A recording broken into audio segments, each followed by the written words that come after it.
Hay que...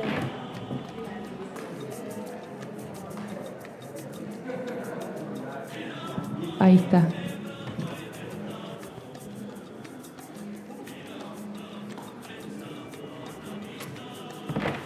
Muy buenos días.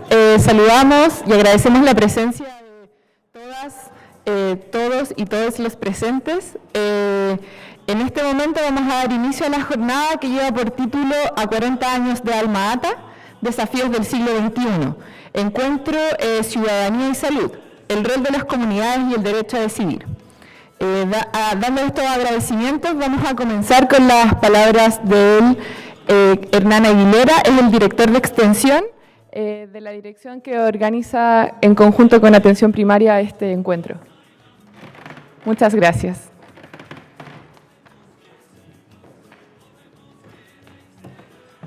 Muy buenos días. Para nosotros es muy grato tenerlos aquí.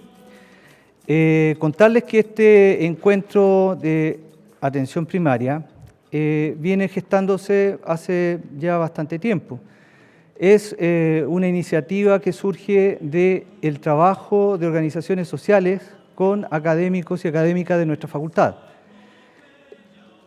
En este trabajo apareció la necesidad de discutir aquello que sentó las bases de la atención primaria que actualmente tenemos.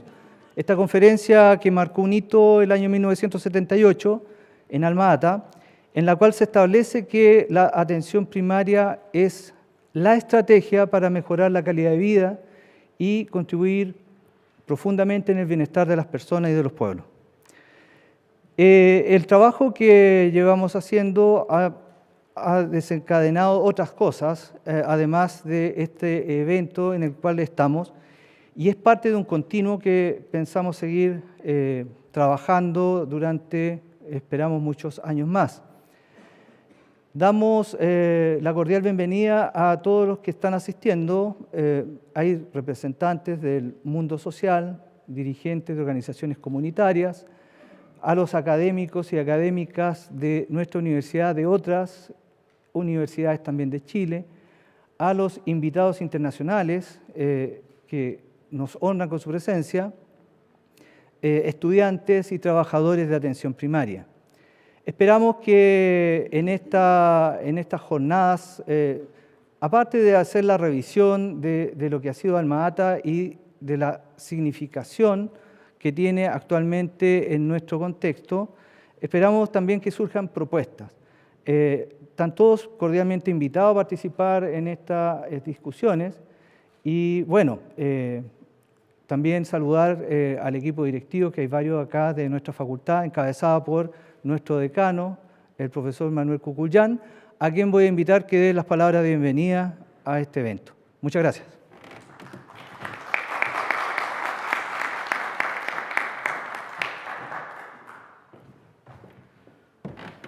Hola, muy buenos días a todas y todos. Muy bienvenidas, bienvenidos a este encuentro, particularmente a quienes nos visitan desde más allá de las fronteras de nuestro país, a un momento que yo estoy seguro que se está dando en muchos lugares del mundo en torno a la conmemoración de estos 40 años de la reunión y declaración de Alma Ata, que a pesar de los 40 años creo que está más viva que nunca y creo que constituye un hito muy importante para reflexionar respecto a, uno, cuál es la validez y la vigencia de los principios, y segundo, respecto a la realidad de su implementación a 40 años de ellos, 40 años en los cuales el mundo ha cambiado dramáticamente en muchos aspectos.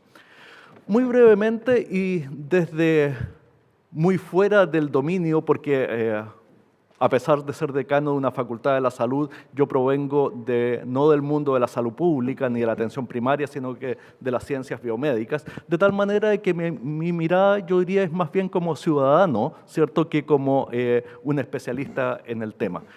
Yo diría que a estos 40 años, leyendo y releyendo los principios de Alma Ata, están más vigentes que nunca. Yo creo que no cambiaría ni una coma de lo que hay ahí como declaración de principios. Y eso sigue siendo entonces una carta de navegación conceptual hacia dónde debemos ir como sociedad.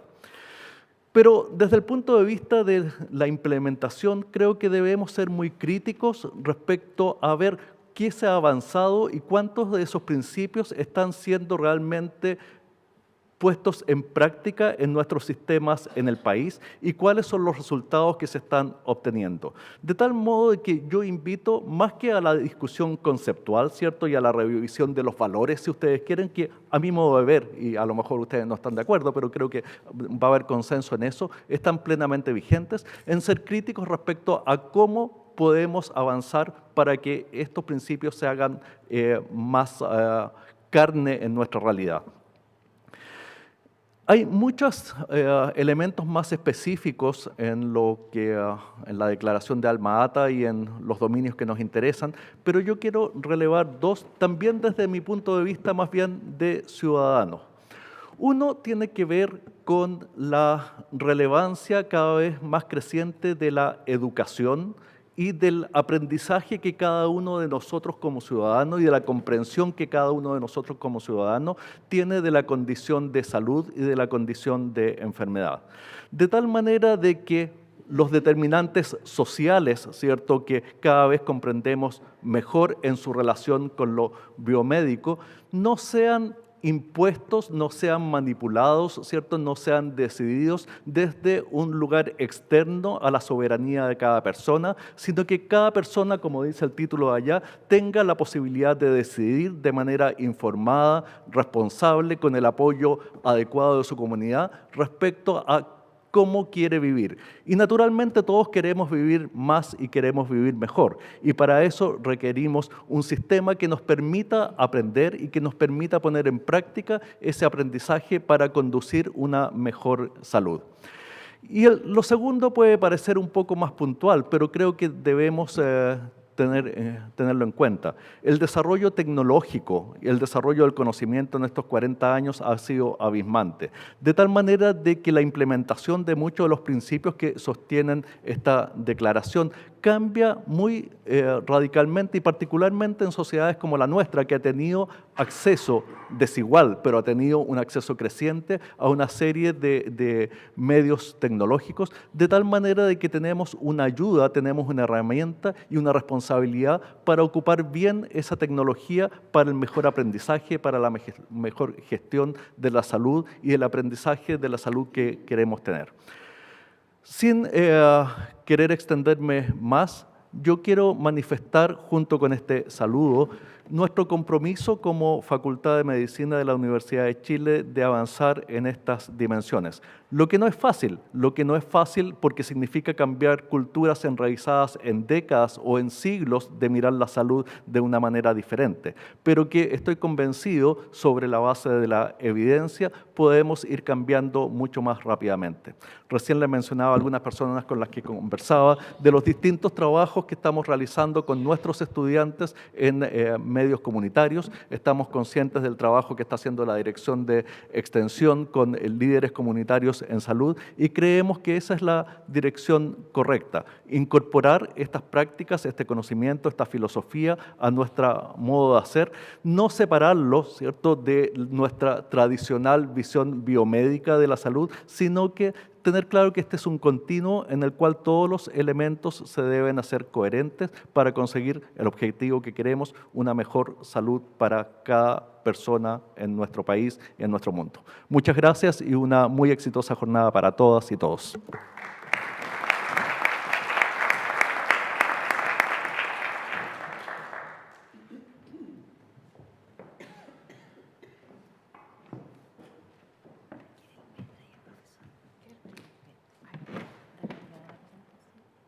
Sí, está cargado. Bueno, damos gracias a las palabras del señor decano y en estos momentos vamos a dar inicio al primer panel. El panel se titula Aportes desde los distintos enfoques de salud comunitaria a la estrategia de atención primaria de salud.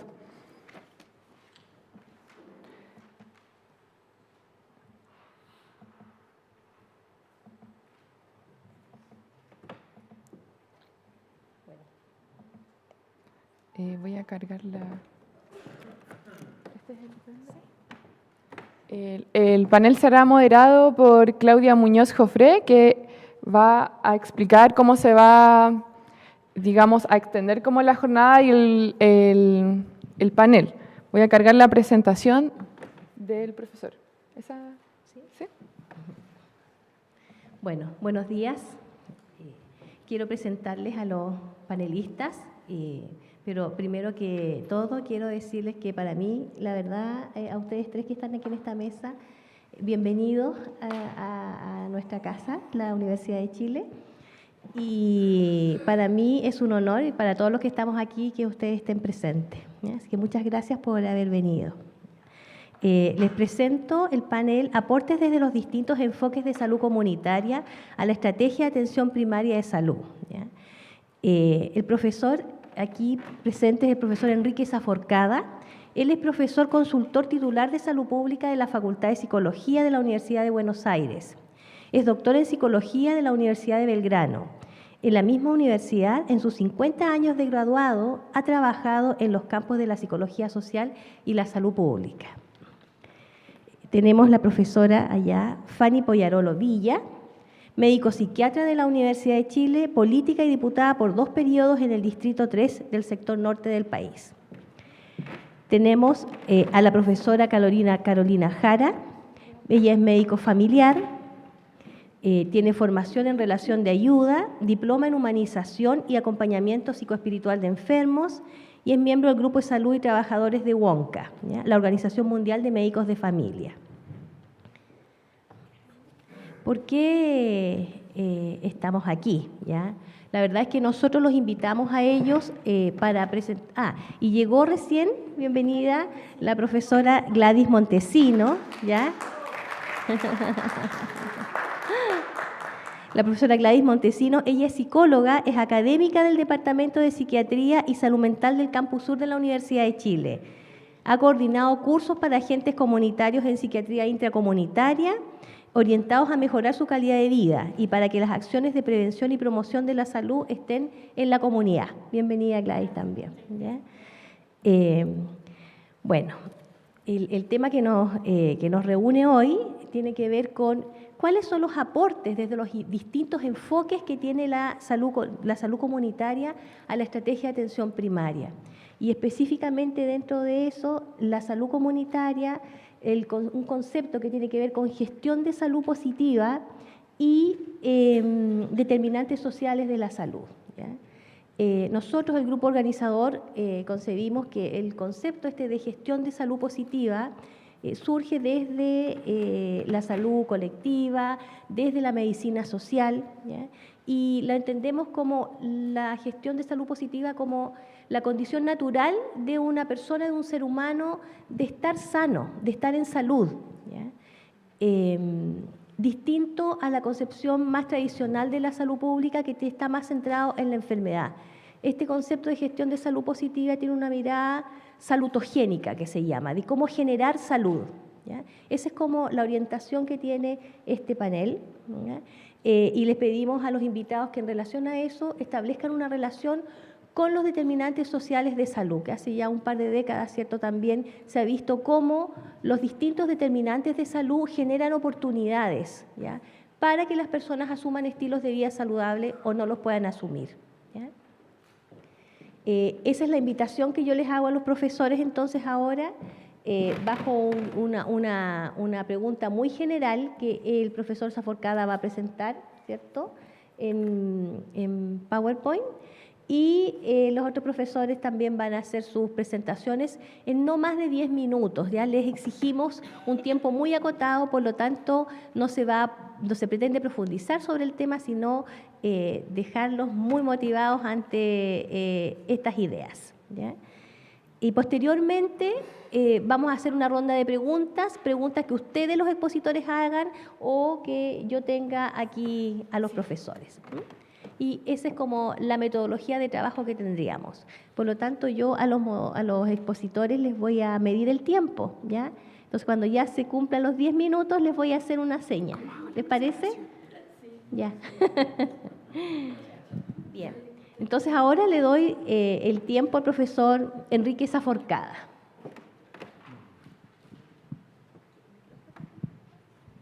Sí. Yo voy a tratar de transmitir telegráficamente lo que hemos ido construyendo alrededor de una cátedra de salud pública y salud mental en la Facultad de Psicología, que se desarrolla desde 1986, pero que tiene su antecedente mucho antes, 10 años antes, en Córdoba, en una cátedra de Psicología Social aplicada a la salud pública y en un centro de investigación en Psicología Social, que una de las áreas era Psicología Social aplicada a la salud pública. Y como eso ha devenido en lo que hoy podríamos denominar, como está denominada la mesa, salud comunitaria, gestión de salud positiva y el tema de los determinantes sociales de la salud y la enfermedad. Allá va pasando. Está el...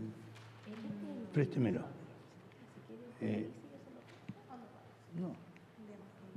¿Cómo se pasa? No se pasa. Pásenlo de ahí. Vamos a pasar.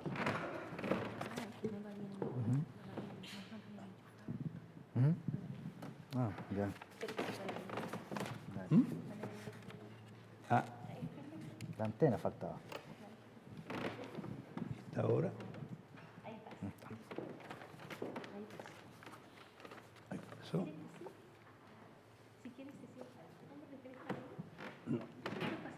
No es ese. Sí, pero no es el que no es el que está acá. Han puesto otro. Bueno, supriman eso y yo se los cuento. Entonces, voy a hablar como si estuviéramos construyendo un césped en un terreno yermo, poniendo algunos, no sé, en Argentina le dicen champas, baldosas de tierra con pasto, unas pocas, y que luego... ¿ah? Y vamos a perder más tiempo. Y luego, con el tiempo y regándolo, eso se va uniendo y se transforma en una cosa unitaria. Y todo el terreno queda cubierto por césped. Entonces, la primera cuestión es informarles que nos estamos moviendo en la actualidad y desde comienzos del 2000 con un paradigma. O sea, nosotros consideramos que la salud pública y su siglo de existencia como disciplina ha dado en su devenir histórico tres grandes paradigmas. El primero con que inició, que el paradigma tradicional, basado fundamentalmente en el modelo infeccioso. Luego aparece en la década del 70 el paradigma de salud colectiva, tan vigente en Brasil y en muchos otros lugares de nuestra región. Es un paradigma que surgió en nuestra América. Y mucho más acá, comienzos del siglo XXI, aparece, a nuestro juicio, un claro paradigma multidisciplinar de salud comunitaria. Cada uno tiene sus características. El paradigma multidisciplinar de salud comunitaria está muy centrado en la gestión de salud positiva, en promoción de la salud y en protección de la salud. La otra cuestión es que en este paradigma es el que nos lleva a hacer gestión de salud positiva. Lo que se toma en cuenta es la jerarquía de los derechos humanos. O sea, los derechos humanos no están todos en el mismo nivel. El más jerárquico es el derecho a la vida, después el segundo derecho es al desarrollo humano integral y no a dejar que haya obstáculos y que luego se restañen con parches que se van poniendo a futuro. El tercer derecho es a la salud, no a ser atendido cuando uno enferma. El cuarto derecho es el que está destinado a proteger la atención en caso de enfermedad. Y el quinto derecho es una muerte digna. El paradigma multidisciplinar de salud comunitaria se apoya fundamentalmente se centra en la cuestión del segundo y tercer derecho, al desarrollo humano integral y a la protección y promoción de la salud. La otra cuestión es que si nosotros tomamos una representación gráfica de toda la población de Santiago, por ejemplo, con un triángulo y ahí entra el 100% de la población, vamos a tener el máximo de cantidad de población en la base del triángulo, porque la representación es por superficie, ¿no? Porcentaje de superficie, y en el vértice superior el mínimo de cantidad de población.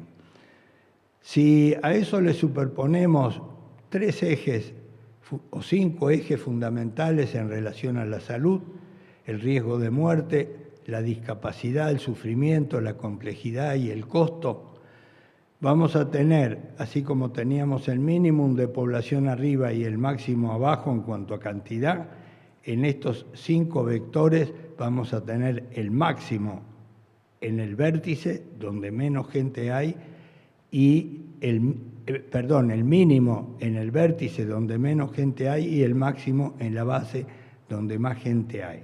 O sea, hay el máximo de riesgo de muerte, de discapacidad, de sufrimiento, de complejidad y de costo, involucra a mucha menos gente que cuando todas estas cuestiones ya no existen o están al mínimo. Los estudios de Kerr White, entre otros, muestran qué es lo que está en la punta del vértice, que es no más de 1/3 de la población. Entonces, a eso nosotros lo llamamos el triángulo inteligente de la salud, a donde corresponde poner mayor esfuerzo, porque este triángulo tiene al centro un ascensor. La gente en general está sana al comienzo de la vida, luego comienza a ascender. Y el asunto es ver que no suban al ascensor o que bajen lo más cerca de la base posible. Es poca la gente que llega arriba y al vértice justo se calcula un 2% de la población enferma con problemas justamente, riesgo de muerte, gran discapacidad, etcétera, que es donde Kerr White decía que se formaba a los médicos, justamente no formándolos en el otro sector mayoritario de población. Ese es un tema importante. El otro tema importante es el de los paradigmas con que las profesiones de la salud son formados. Nosotros hemos detectado 2 grandes paradigmas que se han dado en el devenir histórico de las concepciones y prácticas de salud en Occidente, científicas, y a uno lo hemos llamado individual restrictivo porque la unidad de análisis es el individuo, y restrictivo porque apela a una o dos ciencias básicas para buscar la explicación, la biología o la psicología, o en el caso de la psicosomática, la combinación de ambas. El otro paradigma, que también arrancó bastante tempranamente por el 1600 con los trabajos de Bernardino Ramazzini, Johann Peter Frank, etc., Virchow y todo el grupo alemán de 1840, alemán, italiano, francés, Guérin, en 1848, y que dio origen a la medicina social y a las carreras con esa énfasis muy marcado en lo social, es el paradigma que hemos dado en llamar social expansivo, porque la unidad de análisis y acción es no el individuo, sino una estructura social compleja. No es que lo anterior se perdiera, en este caso las ciencias básicas y las disciplinas que concurren para dar soporte a este paradigma son todas las que la universidad tiene, no solo aquellas que están vinculadas con la psicología, la biología, etc. Estos 2 paradigmas son antitéticos. Cuando uno está presente, el otro no está presente. Yo hablo de la Argentina. Chile tiene una historia de salud muy superior a la de la Argentina, por lejos, en el tiempo y en la calidad y en la profundidad y en la expansión. Los primeros sanitaristas se formaron de acá y de Colombia. En Argentina recién en 1960 y pico, o un poco más, empezaron a formarse sanitaristas. No cabe duda que la universidad, si estuviera realmente al servicio de la sociedad en su integralidad y no a grupos sectoriales de la sociedad, estaría formando a los profesionales en el paradigma social expansivo. No es esa la realidad. Todas las carreras profesionales están en un paradigma individual restrictivo. Esto lo podríamos pasar a cualquier carrera universitaria, desde nuestro punto de vista. El otro tema que hay que tener en cuenta para trabajar en la perspectiva, al menos que nosotros estamos trabajando, es el tema de los determinantes sociales de la salud y la enfermedad. Entonces, cuando se habla de lo social, se accede a una abstracción útil para muchas consideraciones, pero encubridora de otras. O sea, la responsabilidad cae sobre la población, prácticamente. Lo social remite a la sociedad, pero el concepto de sociedad puede ser analíticamente descompuesto. 1, los poderes del Estado. 2, los poderes económico-productivos. 3, los poderes gremiales. 4, la gente de a pie agrupada en familias, vecindarios, comunidades, conglomerados humanos en general, etc. En todos ellos hay problemas de determinantes de la salud.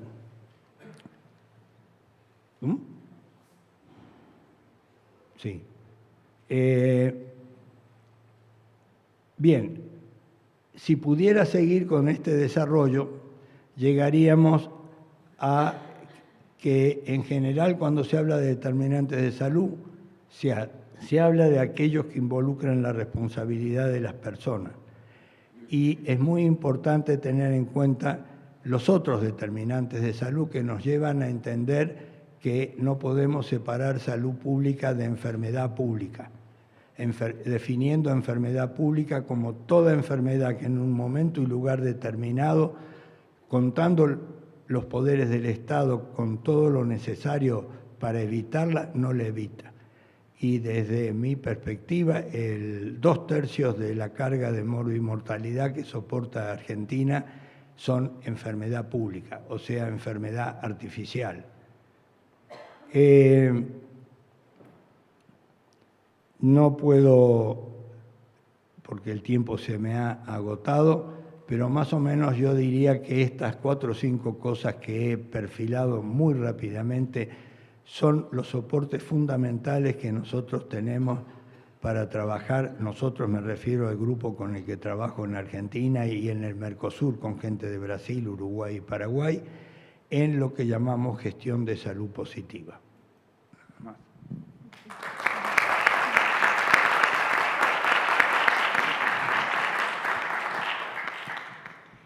Gracias, profesor. Igual, como está la ronda de preguntas, ahí ustedes pueden ampliar las ideas, ¿cierto?, que quisieran profundizar un poco más en relación al profesor Saforcada, su presentación.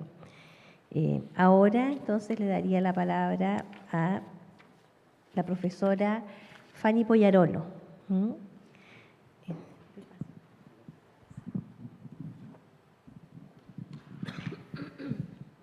Muy buenos días, muchas gracias por la invitación. Saludar y estar muy contenta de escuchar al profesor Saforcade. Sus 2 libros que tuve la oportunidad de leer, realmente se los recomiendo. Son muy, muy, muy interesantes. Así que yo creo que en las preguntas ahí va a tener oportunidad de contarnos un poco más, ¿no?, todo lo que él realiza y lo que ha reflexionado. Ahora, yo les traigo acá fundamentalmente una experiencia. Yo soy una persona de muchísimos años que partí como profesora de psiquiatría de la Universidad de Chile, pero bueno, todas las situaciones tremendas que han ocurrido en nuestro país, que han provocado tanto cambio. También me exigieron a mí salir de la docencia y a través de haber pasado por el Parlamento y después por la política pública en relación fundamentalmente a infancia, adolescencia vulnerable. Me hizo, en estos últimos años, digamos, de mi vida, decidirme a ir a mirar las cosas en el terreno. Por eso me importó mucho esta invitación, porque el llamado de Alma Ata, claro, es salirse un poco, ¿no?, de los locales, e ir a ver la salud y ver la vida y ver las personas y ver nuestro trabajo ahí, en el terreno, en la población, en la comunidad, con todos. Y eso es lo que estoy haciendo en una comuna bien pobre de Santiago, en Los Espejos, desde hace 6 años. Y realmente ha sido muy, muy valioso, muy importante para mí, muy valedero. Por eso es que, a ver, brevemente voy a tratar de decirles qué es lo que hemos podido ir pensando en esto. Si hay que ponerle un nombre a nuestro enfoque, porque esto de alguna manera te obliga a reflexionar todo. Y poder mirar no solo intelectualmente, sino en la práctica, lo que significa de ver al ser humano hoy día y el conocer al ser humano no de esta manera tan limitada que ha sido nuestra manera de pensar desde siglos, ¿no? Y cómo el pensamiento racional se cambia tan profundamente por una mirada que es sistémica, que es ecosistémica, que es holística, y donde yo le agrego, digamos, a lo sistémico le agrego lo relacional. Y eso ha sido como bastante lo central que ha ido ordenando para mí esta experiencia de terreno.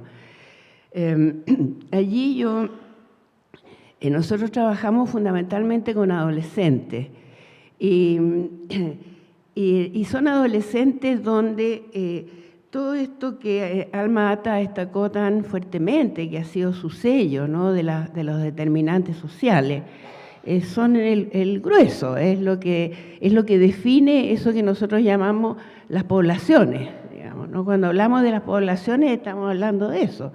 Estamos hablando, por lo tanto, si lo miramos desde el adolescente y desde un enfoque de salud, como lo plantea Alma Ata, que yo lo llamo de desarrollo humano, ¿no? Y que en estas etapas del desarrollo, en los primeros 2 decenios, ¿no?, en esos primeros 20 años, son decisivos. Y entonces encontrarse viviendo, conviviendo, desarrollándose en un espacio, en un mundo donde estos determinantes sociales son tan brutales desde el punto de vista de cubrir las necesidades del desarrollo, las necesidades humanas, que hoy día le damos a eso un carácter mucho más fuerte y lo llamamos derechos.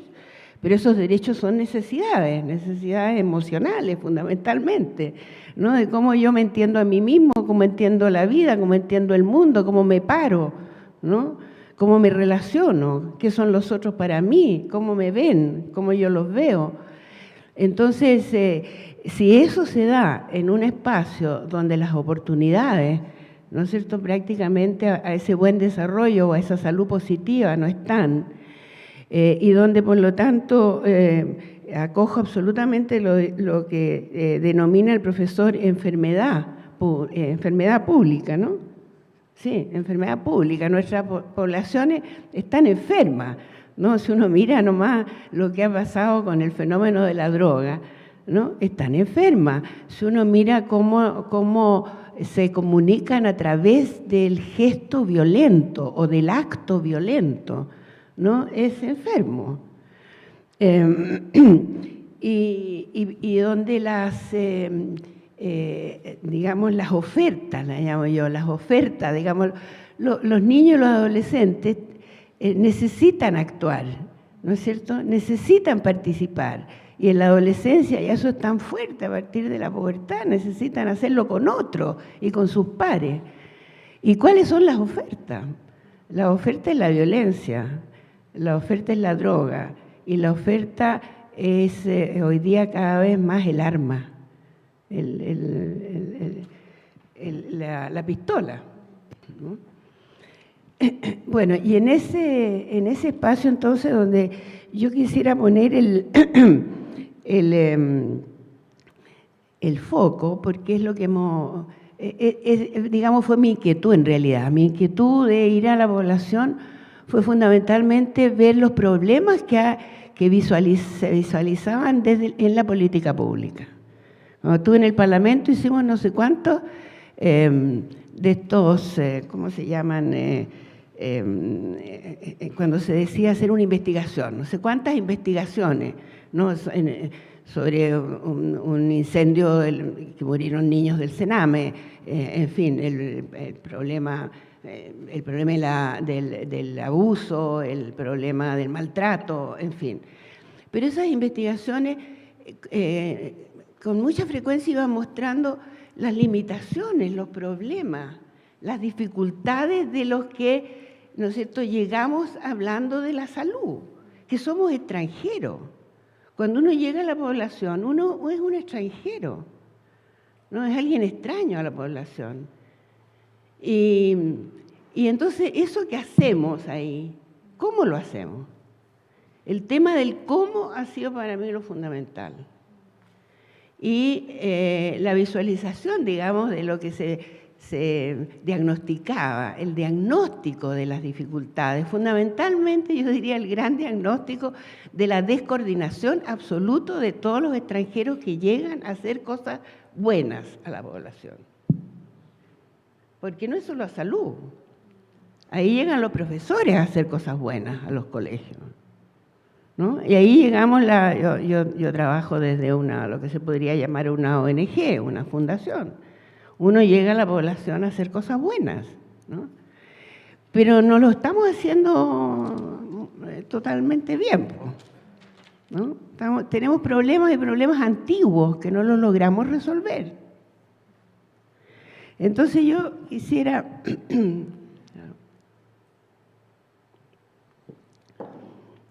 terminar como, más bien diciendo como algunas cosas que creo que son útiles, ¿no?, en esto de hacer propuestas, digamos. No es una propuesta, no pretende tanto, pero cosas que pueden ser útiles, digamos, donde hemos puesto el foco y hemos visto que sí funciona o que es una buena cosa, es un buen cómo, ¿no? Yo diría fundamentalmente, hace mucho rato que estamos hablando de las redes y mucho rato que estamos hablando de la necesidad de coordinación. Yo lo que veía en el Parlamento y después en el tema de droga y después en el propio Sename, que estuve ahí, la descoordinación como una forma en que pensamos y actuamos en todos los ámbitos es una cuestión muy grave. Yo creo que instalamos las redes por eso, porque nos venimos dando cuenta del problema desde hace mucho tiempo.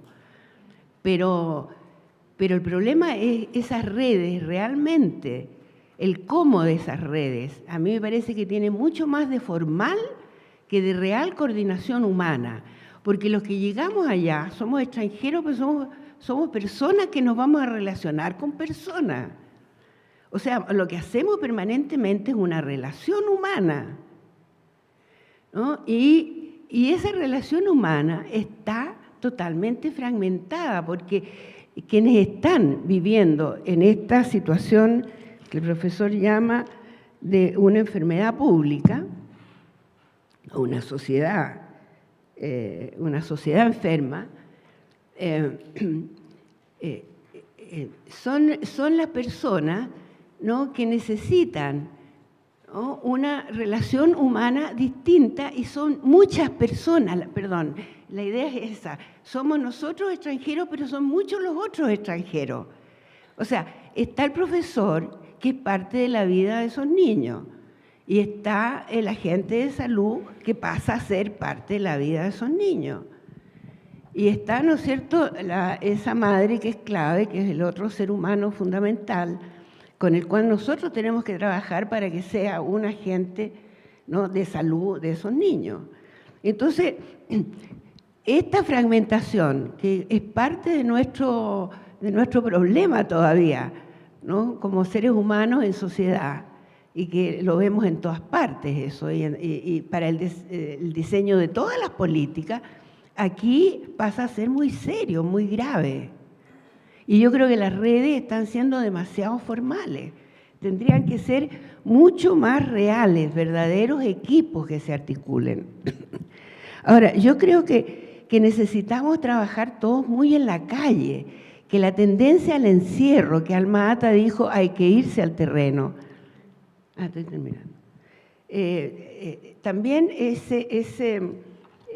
todavía muy insuficiente. Estamos todavía bastante encerrados y el consultorio tiende a ser un encierro. Perdonen que se los diga, pero de verdad yo lo veo así.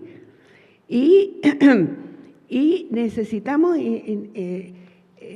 indispensablemente, ¿no?, en el trabajo con cada chico, ver en él la conjunción de actores que conforman su vida. Y necesitamos relacionarnos con todos esos actores. Nosotros trabajamos en lo que llamamos una triangulación, con el profesor, con el actor de salud y nosotros. Y esa triangulación trabaja con la familia y trabaja con la comunidad, con la junta de vecinos. Es entonces esta forma de superar la descoordinación, de mirar a esta totalidad de la vida y del proceso que vive ese niño, en que no lo fragmentamos, sino que tratamos de mirarlo en una continuidad. Lo que es, creo yo, el avance que nos demanda una Alma Ata ya a varias décadas, ¿no? Entonces, muchas gracias.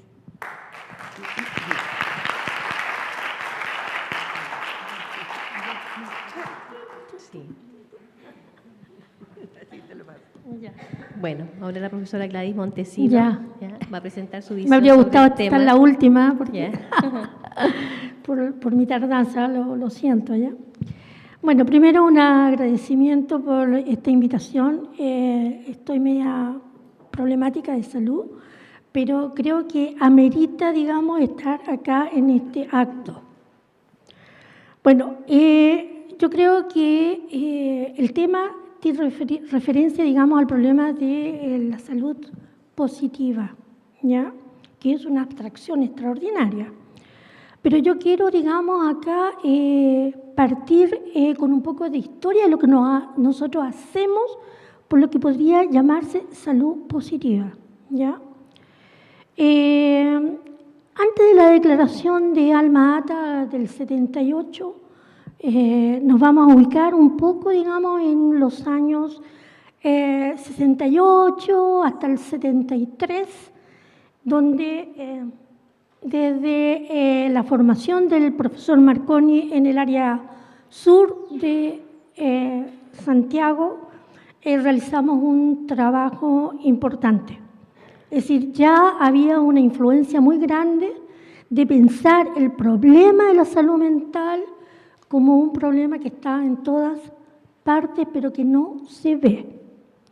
Entonces, en ese entonces, y voy a tratar de hablar lo más rápido porque tengo varias cositas que mostrar, toda esta historia empezó con el doctor Marconi, quien instaló entonces en el área sur el equipo de salud mental, y formamos en aquella época grupos de personas alcohólicas. ¿Por qué? ¿Por qué? Porque nosotros tenemos una cultura, somos una sociedad vitivinícola, somos productores de vino, y todos los países productores de vino tienen altas tasas de alcoholismo, ¿ya? Y por lo tanto teníamos que crear a través de la comunidad una nueva cultura del no alcohol. Por lo tanto, las fiestas patrias y todo lo demás era con Bills y Pabst, ¿verdad? Entonces, ¿cómo lograr eso? ¿Cómo influir justamente en estas barreras sociales, culturales, económicas, para lograr entonces una salud positiva, ¿ya? Entonces, bueno, creamos esto, pero ¿qué pasa? Viene entonces la hecatombe social del año 73 y todo esto se ve como algo negativo. La organización no puede existir, y sobre todo las organizaciones populares donde estuvimos. Estuvimos en Pedro Aguirre Cerda, en Los Espejos, en el Bosque. No, eso no podía suceder. Y por lo tanto, digamos, ahí se terminó ese proceso por influencia de factores económicos, ¿ya? ¿Qué pasó en esto? ¿Qué pasó con estas organizaciones? Cuando nosotros volvimos a hacer un trabajo en este proceso, encontramos que esas organizaciones habían servido para otras funciones de protección. Por lo tanto, lo que habíamos hecho en alcoholismo nosotros y en salud se transformó en una protección personal de la familia y la comunidad. Entonces, las redes son importantes, ¿ya? Eso es importante, digamos, establecer. ¿Qué nos dimos de tarea? Como muy bien se ha dicho en esta mesa, la formación de nuestros profesionales están relacionados especialmente, sobre todo en nuestra facultad, con muy pocos atisbos de biomédico, ¿ya? Yo creo que es importante toda la medicina, es importante la investigación, pero la visión de integración de la salud, eso es lo importante, es lo que expresa Alma Ata cuando dice no hablemos de enfermedad, hablemos de la salud, ¿ya? Y todos aquellos factores que inciden, digamos, a que esto ocurra. Es una buena declaración, pienso, ¿ya? Bueno,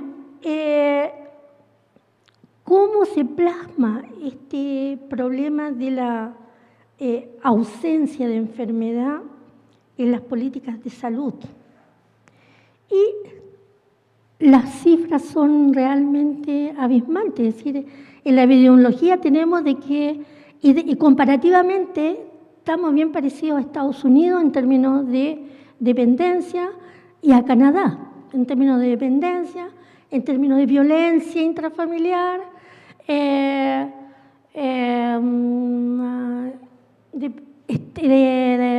depresión, ¿verdad? ¿Y qué pasa con eso? Es decir, ¿qué pasa con la planificación de la salud? La planificación de la salud está ahí porque tenemos solamente el 2 y tanto % de presupuesto para salud mental y para salud el 4% del presupuesto general, ¿ya?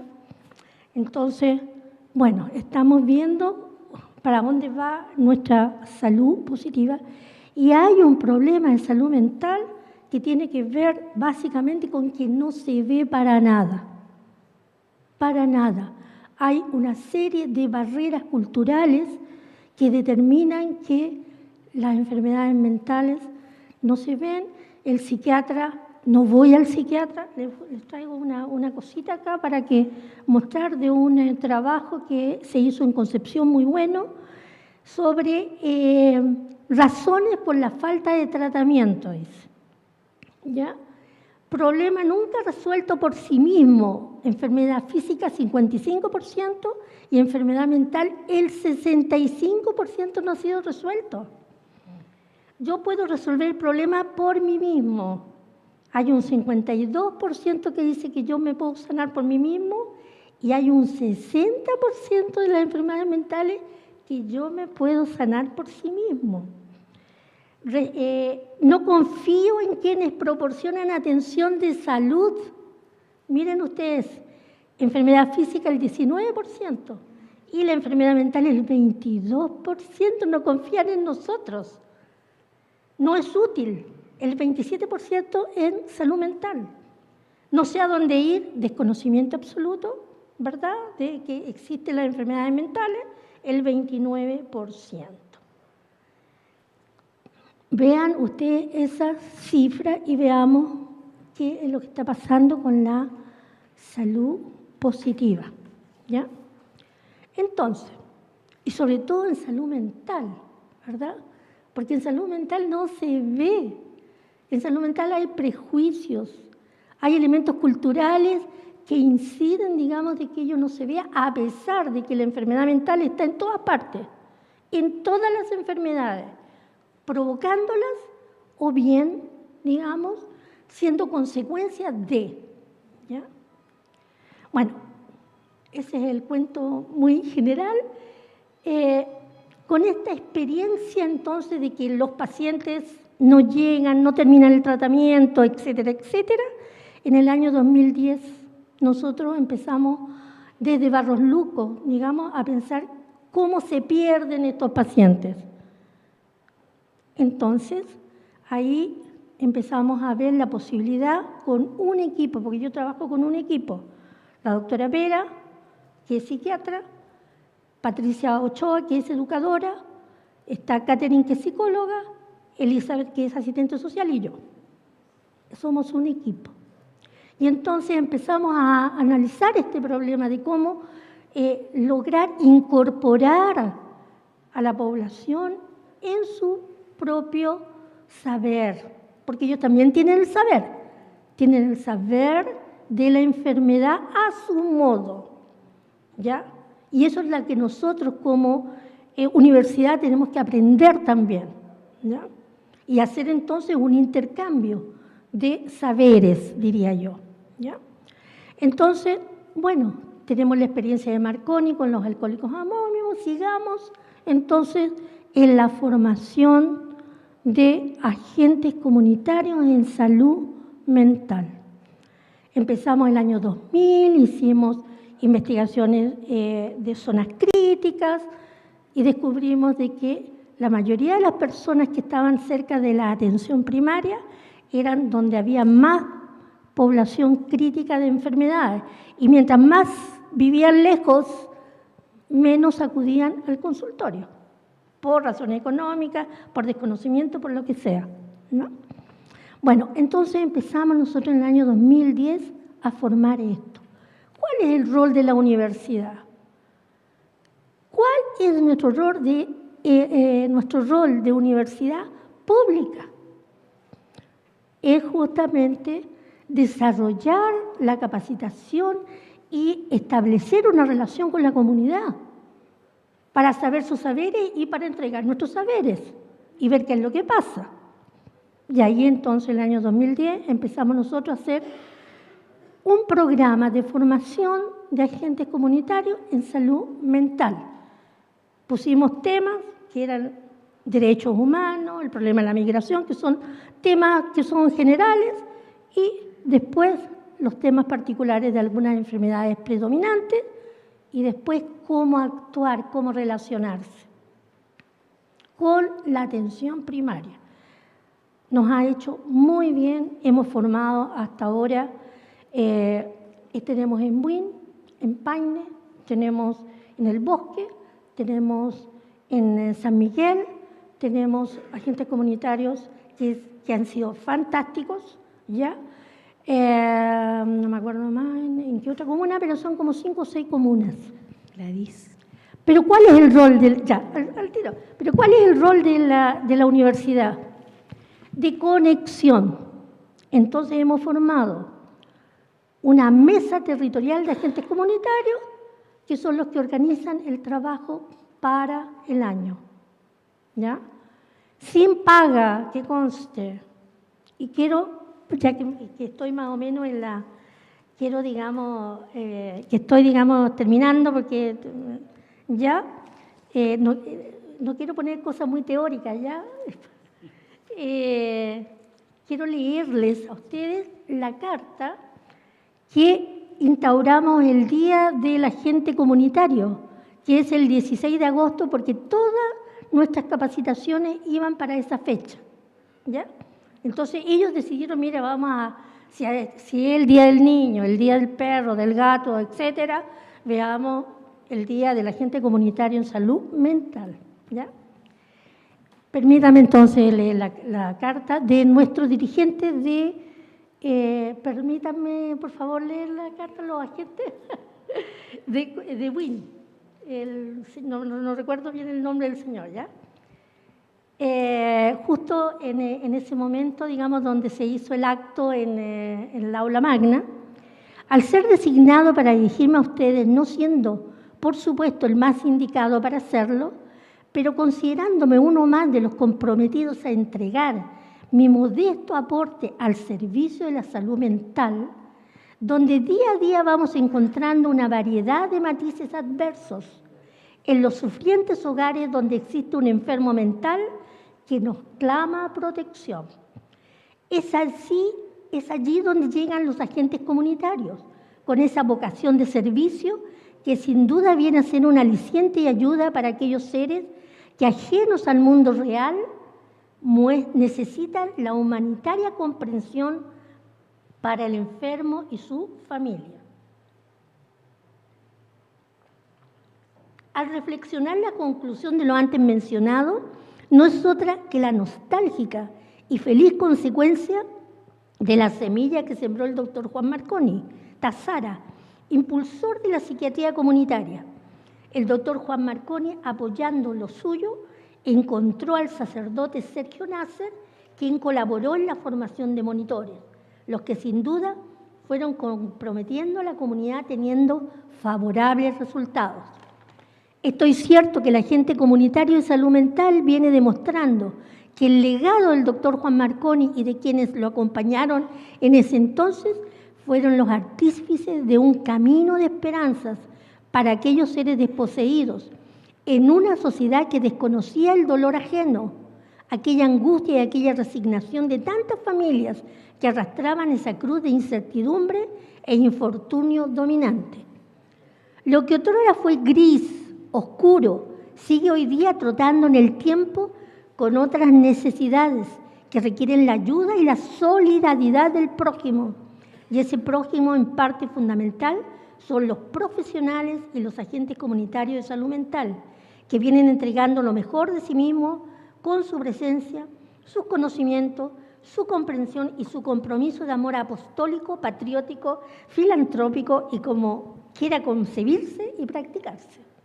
En esta ocasión, de acuerdo al Día del Agente Comunitario de Salud Mental, es para mí un imperativo personal manifestarle modestamente en estas líneas el reconocimiento que se merecen aún no teniendo autoridad ni las palabras apropiadas ni precisas al respecto. Pero mi sentimiento personal es más fuerte para evocar, ilustrar y resaltar lo que algunos silencian para conveniencias temporales y efímeras. Los agentes comunitarios y su misión no aparecen en diarios, revistas, radios o pantallas televisivas. Pero eso no es lo más importante, señoras y señores, porque muchos teóricamente sueñan realizar algo grande, sin darse cuenta que la vida se compone de cosas pequeñas y finalmente no olvidemos, por lo que hacemos por nosotros mismos, muere con nosotros. Y lo que hacemos por los demás permanece inmortal más allá de nuestras vidas. Es todo. Gracias. Bien. Gracias, Gladys. Pasó en el tiempo. Ahora va a presentar Carolina Jara, médico familiar.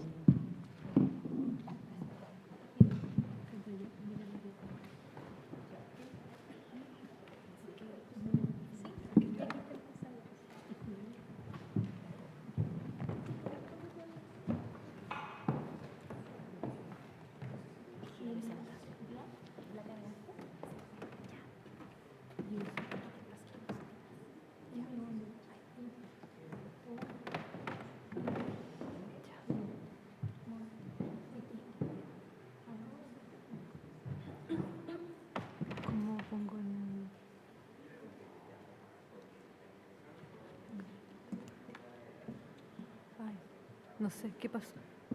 Ah, está bien, ya. Bueno, muy buenos días. Yo quiero referirme a lo que me parece son los desafíos a 40 años de Alma Ata, los desafíos para los equipos de atención primaria, los equipos que atienden justamente a la comunidad. El primer desafío me parece que es poner a la persona en el centro de la atención, con lo que llamamos el enfoque centrado en la persona y su familia. Sabemos que cada persona es alguien único, irrepetible, singular, irreemplazable. Sin embargo, muchas veces no tenemos la suficiente énfasis, ¿no es cierto?, en cuáles son las necesidades específicas de la persona que nos consulta. Es muy importante conocerla, ¿no es cierto?, saber quién es, cómo se llama, con quién vive, en qué trabaja, en qué condiciones vive, ¿no es cierto?, cuál es su contexto familiar, educacional, laboral, socioeconómico, cuál es su historia, qué sentimientos, qué expectativas tiene en relación con nosotros como profesionales de la salud. Sabemos que las personas tienen sus propios recursos, sus propias habilidades, sus saberes, y eso es muy importante reconocerlo y considerarlo. Y también desde la gestión recordar que estamos al servicio de las personas y no al servicio de las metas, que también es algo que ocurre muchas veces desde la gestión de la atención primaria. Entonces, el poner a la persona en el centro de la atención me parece que es el primer gran desafío para continuar avanzando, porque evidentemente que hay un trabajo hecho, pero necesitamos seguir avanzando. El otro desafío es seguir avanzando en el modelo biopsicosocial espiritual. Y aquí quiero detenerme, ¿no?, en esta representación, por eso elegí este dibujo de Leonardo da Vinci, que pone al centro a una persona, pero que también considera algunos elementos de la geometría, que hoy día sabemos que la geometría tiene una gran sabiduría ancestral, ¿no? Y aquí Leonardo considera al círculo y pone el hombre dentro del círculo, donde sabemos que el círculo representa lo completo, la totalidad. El círculo es el símbolo de lo eterno, es el símbolo de la divinidad. Y también pone aquí Leonardo al hombre dentro de un cuadrado. Y sabemos que el cuadrado representa el mundo material, ¿ya? Es la materia. Entonces, en esta representación magistral, ¿no es cierto?, él pone al hombre en relación con lo divino y con la materia. Entonces, él representa muy bien aquí nuestra naturaleza que es biopsicosocial y espiritual. Otro desafío en el que seguir avanzando es en el modelo de los cuidados respetuosos, ¿no? Cuando hablamos de cuidar a otros, pensamos siempre en poner interés, ¿no es cierto?, asistir a alguien que lo necesita, guardar, proteger, mirar, ¿no es cierto?, la salud y el bienestar de otro o dedicarse a una persona, ¿no? Es muy necesario para los que hacemos atención primaria el poder poner todas nuestras habilidades y todo nuestro conocimiento y nuestra empatía y nuestras capacidades de escucha al servicio de los cuidados de quienes acuden con nosotros. Y en ese sentido, muy importante, ¿no?, el cuidado de los más pequeños, el cuidado de los niños y el cuidado de los ancianos, que muchas veces no pueden responder con palabras, ¿no es cierto?, y que sin embargo igualmente necesitan ser tratados por su nombre. Necesitan que les anticipemos lo que vamos a hacer con ellos, ¿no es cierto?, si es necesario que se desvistan, que los vamos a examinar, ¿ah? O sea, es necesario que los tratemos como personas. Otro desafío, ¿no es cierto?, y que ya ha sido señalado en esta mesa, ¿no es cierto?, que es muy relevante, y es promover la salud, porque históricamente, ¿no es cierto?, nos hemos dedicado a la atención de personas enfermas, y sin embargo, un desafío esencial nuestro es promover la salud de los que ya están sanos, ¿no es cierto? Quiero volver al dibujo aquí del hombre de Vitruvio, ¿no? Este hombre que tiene estas proporciones perfectas porque fue hecho en conjunto con un señor Vitruvio que era un arquitecto, ¿no?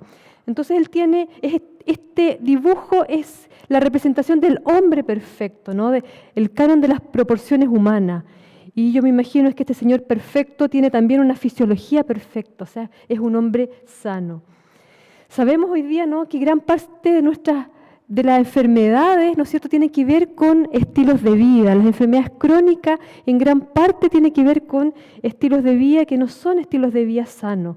Necesitamos enfatizar, ¿no es cierto?, la necesidad de que la población tenga acceso a una alimentación sana, a la práctica de ejercicio, a técnicas que permiten el manejo del estrés, ¿no es cierto? Y sabemos que no solamente el alimento nos nutre, que también las relaciones humanas pueden ser nutritivas, que leer un buen libro, que escuchar música, que tener estos espacios también son espacios salutogénicos, que los seres humanos necesitamos estar en contacto con el aire, con una naturaleza sana y también, por supuesto, en contacto con el sol.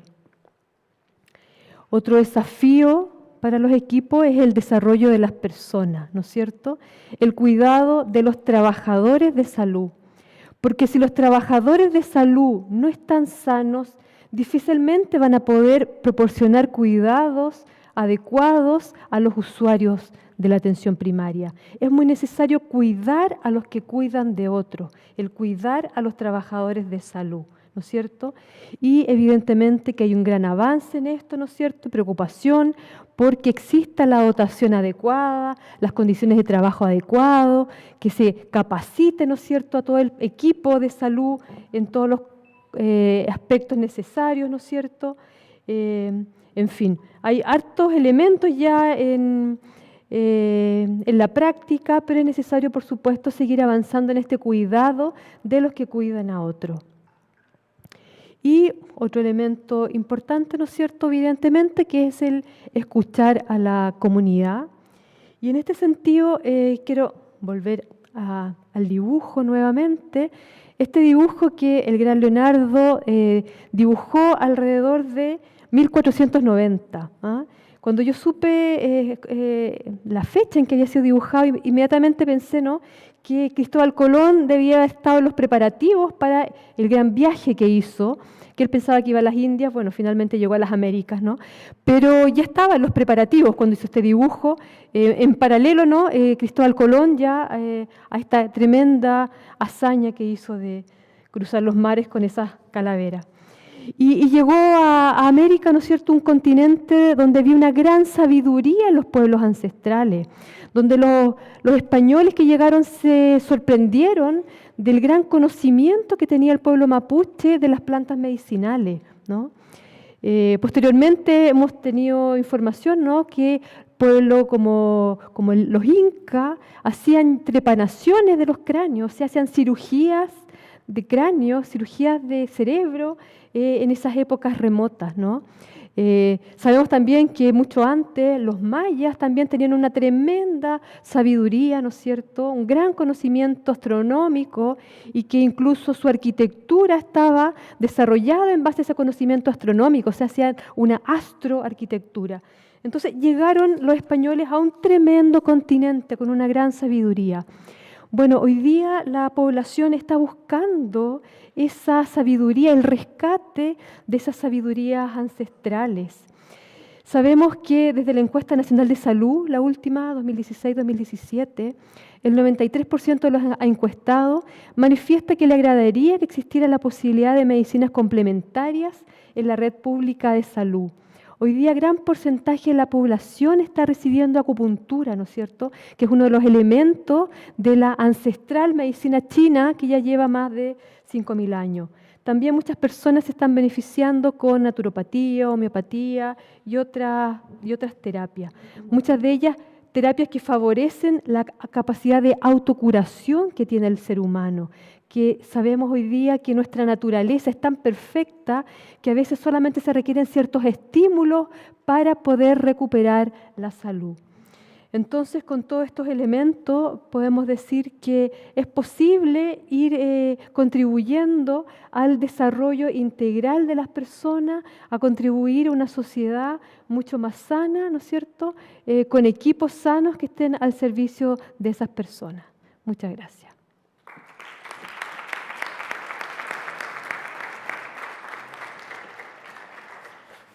Gracias, Carolina. Mire, Carolina estuvo casi en el tiempo exacto. Bueno, ahora, en honor al tiempo, la verdad es que yo tenía una pregunta que quería hacerles a cada uno de los expositores, pero voy a preferir dar la palabra a los participantes de este encuentro, porque este es un encuentro, ¿ya? Bien, entonces vamos a pasar. ¿Desde allá? ¿No necesitan micrófono? Ya.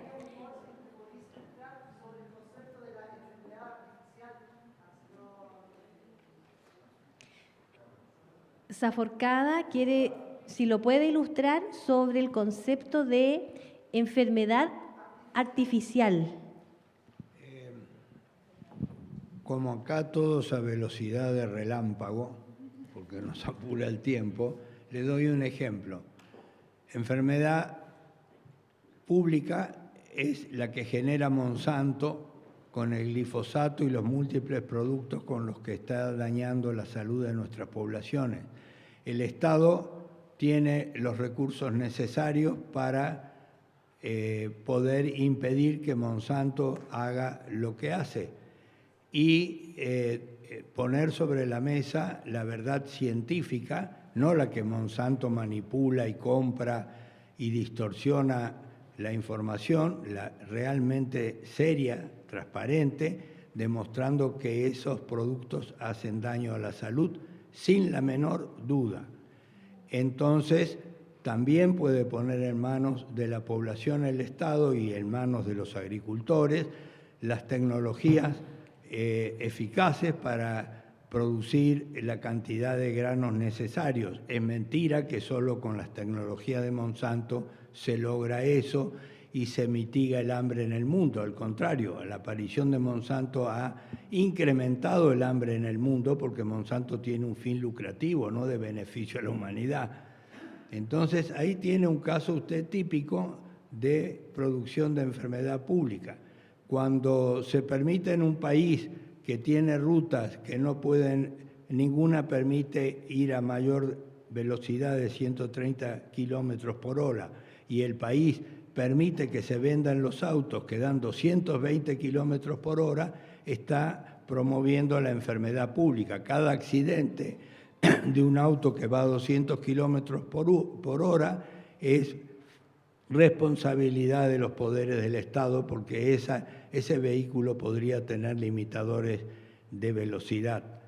Y así le podría señalar 14 áreas de dinámica de la sociedad en donde se genera enfermedad pública porque los poderes del Estado, por razones de corrupción, etcétera, etcétera, no toman las medidas del caso y hace las cosas de otro modo. La enfermedad pública, inclusive, por ejemplo, para darle un ejemplo concreto, las investigaciones de Barbara Starfield, ella murió hace relativamente poco, una gran investigadora de la Universidad de Johns Hopkins, pudo determinar que el sistema de servicios de salud genera la tercera causa de muerte en el mundo, desplazó a los accidentes.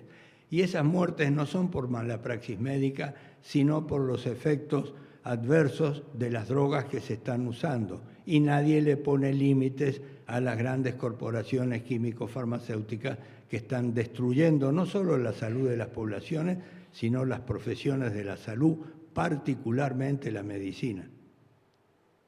Eso es enfermedad pública. Ahora, si me permite, porque si no me voy a intoxicar, si no largo lo que tengo. Y aquí estamos por la salud, así que no se puede... Creo que hay que ir al núcleo duro de los problemas. Entonces, cuando yo escucho a las oradoras que me siguieron y escucho a mucha gente hablando sobre APS y la cuestión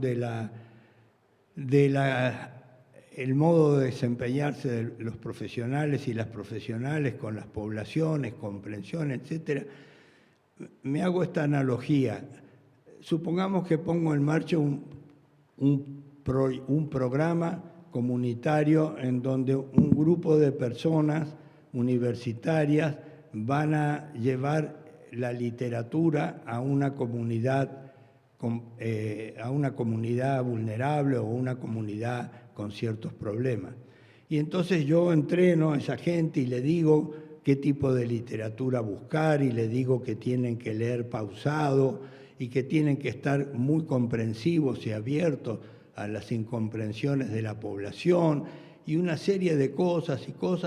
Y entonces estos miembros del equipo al que le encomiendo esa tarea me dicen, vea señor, usted nos está hablando de literatura, pero nosotros no sabemos leer.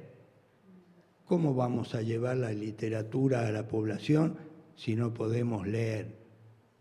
¿Cómo se va a practicar APS si no se forma a los profesionales de la salud para las prácticas públicas? Se las forma solo para las prácticas privadas y se las forma para la práctica liberal de la profesión. En la conferencia que dio Mahler cuando el centenario de la Facultad de Medicina de la Universidad de Ginebra, en las palabras que pronunció hacia el final de la conferencia, formuló 5 preguntas que son un test para saber si una universidad está formando a sus profesionales para poder practicar la atención primaria de la salud. Todavía no se había hablado de la atención primaria de la salud porque fue en el 78 y el aniversario fue en 1976. Y las preguntas que se hizo Mahler, las leo rápido, son las siguientes. Estoy leyendo textual la conferencia de Mahler. ¿Piensan y actúan los graduados en función de la salud más bien que en función de la enfermedad? Es decir, ¿aplican técnicas de prevención y de promoción de la salud y no solo técnicas de tratamiento y de rehabilitación? ¿Piensan y actúan los graduados en función de la familia y de la comunidad más bien que en función del enfermo individual? ¿Piensan y actúan los graduados como miembros de un equipo de salud formado por médicos, enfermeras y trabajadores de la salud, así como por especialistas en ciencias sociales? ¿Piensan, y en las ciencias sociales está también la psicología? Digo esto porque la salud colectiva excluye la psicología como ciencia. ¿Piensan y actúan los graduados en función del uso óptimo de los recursos financieros y materiales disponibles? ¿Piensan y actúan los graduados en función de las características nacionales de la salud y la enfermedad y en función de las correspondientes prioridades? Y reflexiona Mahler. Si todas las respuestas a estas preguntas son afirmativas, puede decirse que el Centro de Formación Superior ha adelantado mucho en la preparación de graduados cuyo adiestramiento corresponde a las necesidades de salud de la sociedad moderna. Al menos en mi país, las 5 preguntas no tienen otra posibilidad de que se responda no. Entonces, ¿de qué APS vamos a hablar? ¿Quién va a poner en práctica la APS? Ese es el problema. Nuestras universidades atentan contra la APS y la posibilidad de que se aplique, porque indudablemente la APS deteriora el mercado de la enfermedad.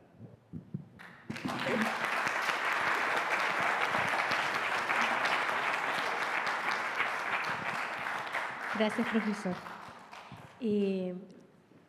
¿Ustedes quisieran también contestar esa pregunta, hacer algún aporte en relación a eso? Ya. ¿Alguna pregunta para los otros expositores y panelistas?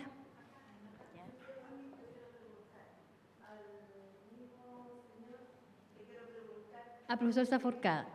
Porque hablamos del derecho de la salud, pero la salud para nosotros no es un derecho, porque tenemos una salud neoliberal. Entonces, para tener una verdadera salud pública, necesitamos hacer cambios profundos. Y a mí me gustaría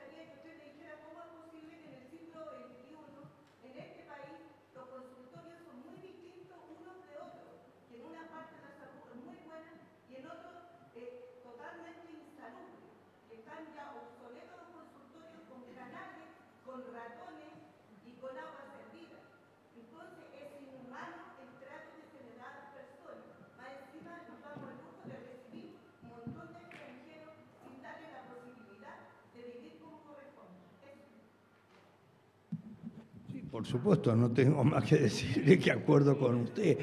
Es un problema político mayúsculo y ya sabemos que el capitalismo y el neoliberalismo, que es una forma exagerada de deformación de las cosas, no va a llevar adelante la salud pública en el sentido que usted dice. Acabamos de suprimir el Ministerio de Salud Pública en la República Argentina. No solo lo transforman en una simple secretaría, sino que unen desarrollo social con salud pública, pero nombran ministra de Salud y Desarrollo Social a la que era ministra de Desarrollo Social, que no es una persona capacitada para desarrollar esa tarea.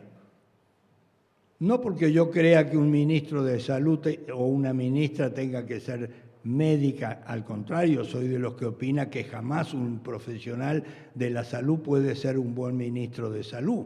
La prueba está que las dos grandes transformaciones en el mundo de sistemas, transformaciones integrales de sistemas públicos de salud, la hicieron un abogado en Canadá, Marc Lalonde, y un minero que no había terminado la escuela secundaria, que era Aneurin Bevan. Y establecieron los dos más espectaculares sistemas de salud pública que tuvo el mundo hasta ahora en Occidente. No pasa por ahí, pero no cabe duda que es un problema político mayúsculo que el capitalismo no tiene cómo resolverlo a fondo. Pero la pelea se le podría dar si las universidades, sobre todo las públicas, que son de la sociedad y fundamentalmente de los estudiantes, realmente cambiaran, y no es imposible porque en esta facultad, antes del golpe militar y a partir más o menos del gobierno de Alessandri, se estableció una extraordinaria carrera de medicina social, que fue, entre otros, la que participó para su diseño Juan Marconi Tazara. Fue una carrera donde egresaron 12 o 13, 14 personas, algunas ni siquiera pudieron egresar acá, terminaron en Buenos Aires o en otros países, en Argentina o en otros países, pero era un médico o una médica que no tiene nada que ver con lo que gradúa las universidades nuestras en la actualidad. Nunca más se volvió a abrir esa carrera, ni nunca se había abierto en ningún lugar del mundo. Claro, es una carrera que no es muy funcional a los negocios de la enfermedad. Gracias.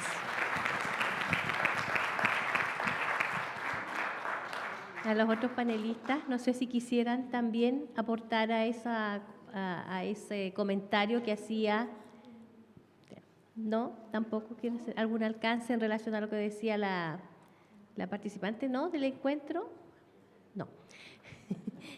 Bien, yo creo que vamos a ir dando por cerrado este panel. Yo quiero agradecer, de verdad que se merecen un gran aplauso, ¿ya? Démosles un aplauso, por favor, a todos, ¿no? La verdad es que esto es nada más que, yo diría que es para endulzar la boca, podría decir, el tiempo que a cada uno les dimos. Los invito desde ya para el viernes, a las 12 del día en el Campus Sur. Nuevamente va a estar el profesor Saforcada con otros invitados hablando más sobre este tema, ¿ya? Quería solo para cerrar que pensaba mientras ellos terminaban y para concluir, si pudiésemos soñar en el fondo y pensar, como decía el profesor Saforcada, cómo ir cubriendo nuestras necesidades humanas fundamentales, básicas, ¿ya? ¿Cuál es el rol que tiene que estar cumpliendo el Estado? ¿Cuál es el rol que cumple la universidad? ¿Cuál es el rol que cumplen los estudiantes? ¿Cuál es el rol que cumplen los profesionales de la salud? ¿Ya? Creo que hemos avanzado mucho en salud en Chile y en tecnología, en conocimiento, pero aún parece ser que en ese caminar hay brechas que no han quedado cubiertas y yo creo que el desafío del siglo XXI tiene que ver con ir mirando justamente esas brechas y cómo cómo la comunidad, todos vamos a ser capaces de ir generando este cambio de paradigma, porque es un cambio de mirada, ¿ya? Es mirar la salud, ¿ya? Es mirarnos como un todo. Eso para terminar, así que muchas gracias. Les voy a entregar un presente ahora a cada uno de ustedes.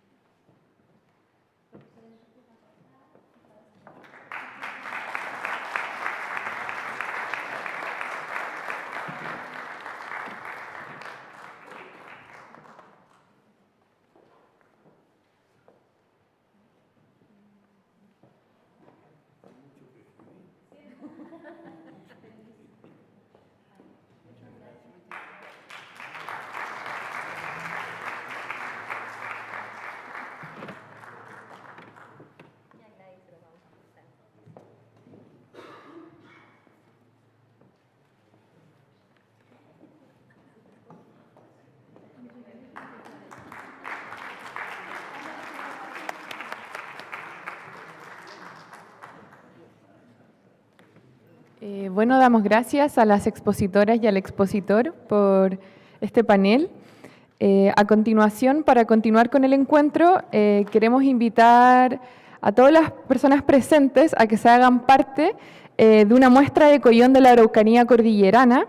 Estas son máscaras tradicionales mapuches, hechas por el escultor mapuche Rigoberto Huenul Cayupi Mamelchefe. Esto es un extracto de la muestra Nien Maguisa del grupo de danza Territorio Quimun, un trabajo transdisciplinario, el cual los vamos a invitar a salir al espacio romano que está enfrente del auditorio y para que todas las personas participen, por favor, y se hagan, digamos, parte de esta otra sabiduría. Después de eso viene el coffee break y partimos con, digamos, como el segundo panel de la jornada. Gracias.